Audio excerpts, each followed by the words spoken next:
For 17 years, everyone looked outward, but the darkest secret was inside the McCann house, and it was never revealed. Today, we're going to open the door to the locked room and face the most convenient silence in recent times. Have you ever entered a house where everything seemed clean, organized, normal, but there was unease in the air, as if something was wrong but no one said it, as if the silence was heavier than the furniture? That's the feeling that haunted me for years every time I heard the name McCann, while the whole world searched for answers out there. In strangers, dark streets, distant theories, there was a room inside that house no one wanted to open, not for lack of a key, but for fear of what might be seen when the light was turned on. For 17 years, the right questions were avoided, not by chance, but by choice. Contracts were signed, names vanished, clues disappeared, and what was left? A portrait too clean, a silence too clean. Kate refused to answer 48 questions. David Payne vanished from the cameras. A sketch was handed over and kept hidden for 5 years. Coincidence? Perhaps the real secret was never in the investigations or the headlines. Perhaps it was in that part of the house where eyes didn't go, because the heart couldn't bear what might be found. This isn't about guilt, it's about convenience, about what's protected in the name of pain, about the room everyone saw but no one dared enter. When a child goes missing, everyone is moved. When parents cry, we lower our guard. And as time passes, what remains is respect. The care not to touch where it still hurts. But what if that care became a pact? What if that silence was protection? The McCann family's pain is real, but there's another pain, muffled, contained, unspoken. The pain of those who saw things they couldn't understand, who asked questions that vanished, who heard but couldn't repeat. For 17 years, this story has been told based on what was said. But what screams louder is what was silenced. Today we're going to turn on the light in that room, not to point fingers, but to show what's been avoided for nearly 2 decades. If you've always had that uneasy feeling, you're not alone. Subscribe and come with me, because silence sometimes is the biggest clue of all. Imagine someone looking into your eyes after losing their own daughter and still not answering. Not once, not twice, but 48 times in a row. Simple, direct questions that could have helped understand what happened. But Kate McCann, facing the police, chose silence. Not because she didn't know, but because she didn't want to say. That wasn't just a refusal, it was a message. As if saying, this far you can go, beyond this it's another territory. And the strangest thing was what came next. No one pressed. The media accepted it. The police backed off. And the public swallowed the official version. Devastated parents, a vacation gone wrong, a twist of fate. Pain became armor, and any attempt to go further felt like an attack. But there was something there, something that didn't add up. Because when a mother doesn't answer questions about her daughter's disappearance, something is out of place. Dr. Gaspar, a doctor and close friend of Ronan, tried to warn them. She said she saw strange behaviors. She witnessed uncomfortable comments, odd situations. But her voice was pushed to the back of the drawer, not because it was a lie, but because it was inconvenient. And when the truth is inconvenient, what's done? It's hidden. The media, which usually sniffs out scandal, stayed quiet this time. Confidentiality contracts, legal protections, unspoken agreements. Everything began orbiting around the same house, the locked room. The couple's public image became a shrine, and doubt became a sin. Have you ever felt like everyone decided not to look at the same place? As if there were a silent agreement. We pretend this doesn't exist, and everyone comes out unscathed. That's where the story starts to bend. Because if silence was so well crafted, maybe it's hiding something stronger than a mistake. Now think with me. The sketch that could have changed the course of the investigation was kept hidden for 5 years. It was handed to the parents themselves, and they didn't share it. Even with thousands of people searching for their daughter worldwide. Why? That question went unanswered, just like the steps not taken that night, like the group of friends, the Tapas 7, who, instead of running through the streets looking for Madeline, stayed there, still, saying they didn't know, that they didn't see, that they were confused. But it's not just that. Inconsistencies start to form a pattern. Statements don't match. Timelines clash. Behaviors don't seem like those of people in despair, They seem like those of people who know certain things can't come to light. And who was David Payne in this group? Why was he mentioned so uncomfortably by the family friend? Why does his name, which appears in the background, vanish from the main accounts? No one removes a piece from the board without reason. When Payne disappears from the narrative, what's left is a void, a hole where the truth should be. And perhaps the worst of all is this: absence became a strategy. What wasn't said began to weigh more than any words. It wasn't the screams that scared. It was the well-rehearsed silence. The McCann house became a controlled stage. Every interview, every appearance, every tear, everything seemed perfectly placed, except what really mattered. The room was there. It always was, but no one wanted to enter. And if someone tried, they were told it was a lack of compassion, that it was disrespect for the family's pain. But what if protecting that pain was also protecting something that shouldn't stay hidden anymore? What if what no one dared to ask is exactly what needed to be said? Because sometimes the secret isn't what's missing, it's what was carefully kept. Now it is the door to the room is ajar, and if you look closely you can see the light inside was never off. The penny really dropped when the sketch finally surfaced. 5 years later, all that time, it was in the family's hands. It was a composite based on witness accounts created by a forensic expert. It wasn't just any sketch. It was the image of a man seen carrying a child in his arms that same night. The description was precise, and according to those who saw it, the resemblance to David Payne was chilling. But the sketch stayed locked away, as if it had been shelved before it was even printed. When the image came to light, it didn't seem old. It seemed too fresh to have taken so long. And that wasn't a mistake. It was a decision.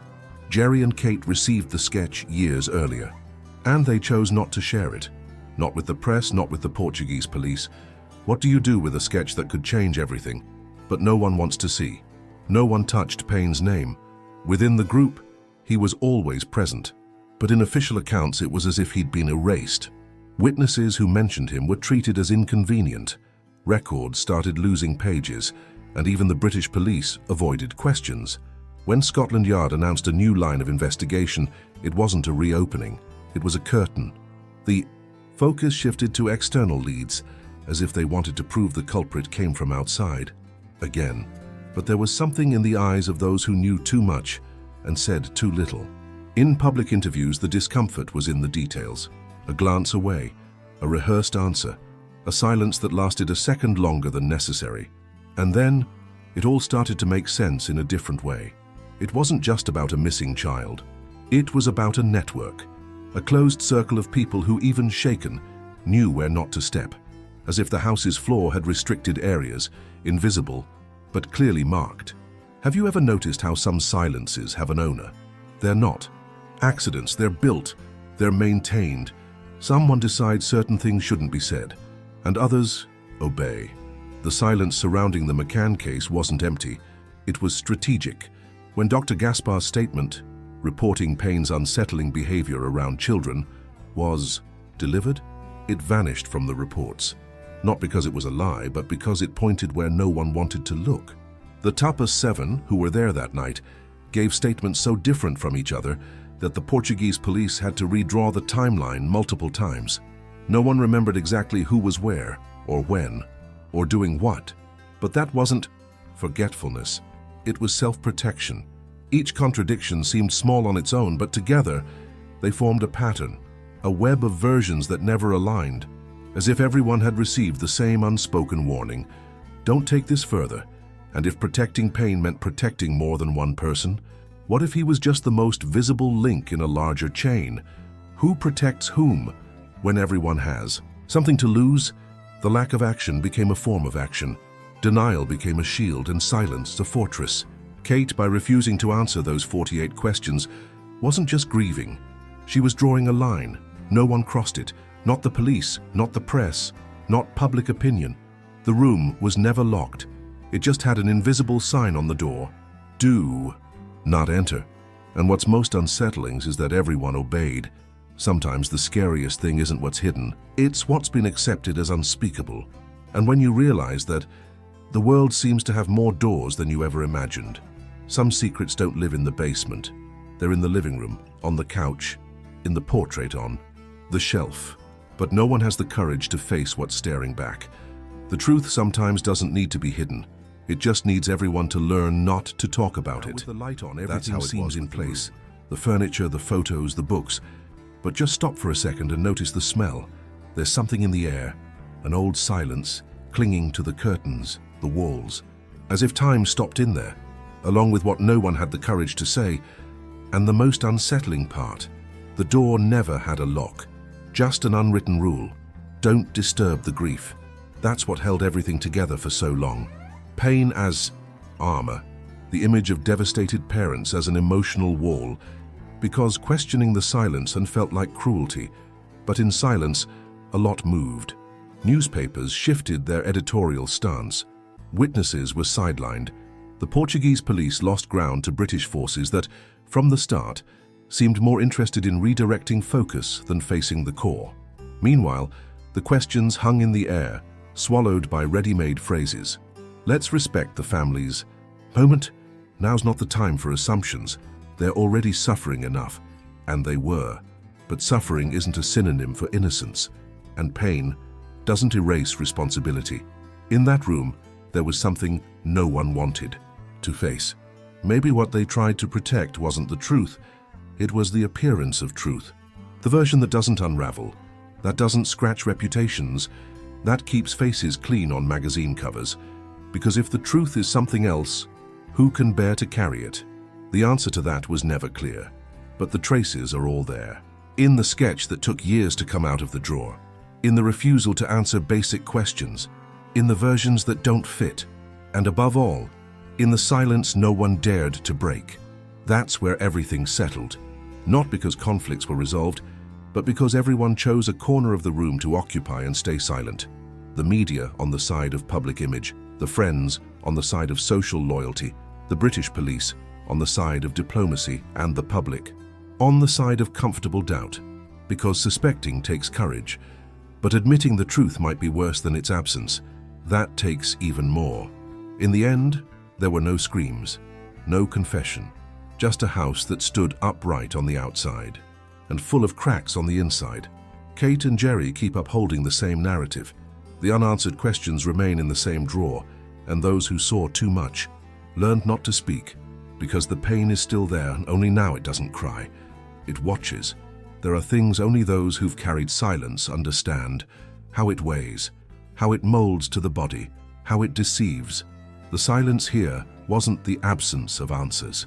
It was the presence of fear, fear of destroying, of losing everything, of being seen in full. And so when the light comes on, what you see isn't a monster, it's a family, but a family with a pact. The truth that remained in the end may never be spoken aloud, but it's there, like a mark on the carpet, like a smell that won't go away. Maybe we'll never know who entered the room that night, but it's becoming clearer who left the room and locked the door from the inside. What if the biggest secret wasn't what happened that night, but what everyone chose to let happen afterward?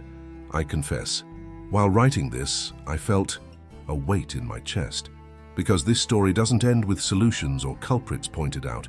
It ends, and perhaps truly begins, with a question that echoes inside us. The room is now yours. It's as if I've shown you the dark room in the house and you're standing there holding the doorknob. The door is open but calmly. No force, no rush. Just observing the silence it holds. And what if that room, as the narrator said at the start, was never locked? What if what it hid was a choice? You saw that the silence wasn't the absence of answers. It was the presence of fear. Fear of destroying what was carefully built. The image of a family united in the face of the worst.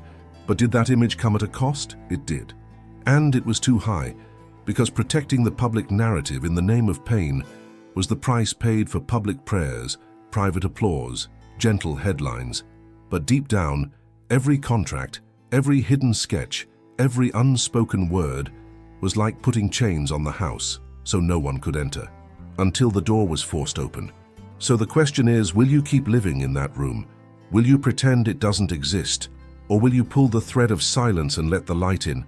I'm not here to tell you what to do, but if you felt your stomach tighten like I did, If you noticed it hurts, it unsettles, it reshapes your notion of family, loyalty, forged loyalty, then this video had a purpose. It pulled you out of your comfort zone, and that's already transformative. The McCann case is a mirror big enough to see that when someone we love needs protection, we might end up being complicit without realizing it. And we accept that the full truth isn't revealed because the world demands pity, demands silence, demands selective memory. But today, you had the chance to see that sometimes the love that saved also silenced. And the grief that started on the inside became a wall on the outside. And so the question, would you be willing to open any door locked with that curtain of tears? I know it hurts, it's confusing, and that's okay, because the answer doesn't need to come right away. It can come later, in the silence of that room when you go to sleep, or talk to someone you've always wanted to ask, but never had the courage. Now about what's next. In the next video, I'll take you to that edge few people experience. We'll touch on themes that don't fit in headlines but linger in the real lives of people who live with secrets. If you felt far from rest while listening to this, if there are still questions echoing inside you, I hope you'll meet us there. The next video will dive deeper into this emotional territory, how families live with the parts they chose not to show. Subscribe here. Be part of this channel that doesn't stay silent, because here, we don't settle for ready-made versions. Here we want to see what was left out. Now, I need to know what this stirred in you. What got stuck in your throat when we talked about the hidden sketch, or that calculated silence? Write in the comments. I'll read every single one. It can be one-liner, but it has to come from the heart. If you felt uneasy, it was worth it, because that unease makes a difference. If it hurt, it's because it still matters.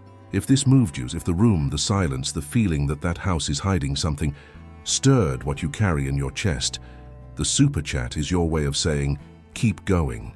Right, I'm turning on the room's light and join those who aren't afraid to remember the whole house, including the rooms no one wanted to look at. That gesture isn't a purchase, it's belonging, it's silent courage. Those who light a spark here are part of a decision, not to let secrets lock more doors. Now, as you process what you saw, listen to this whisper.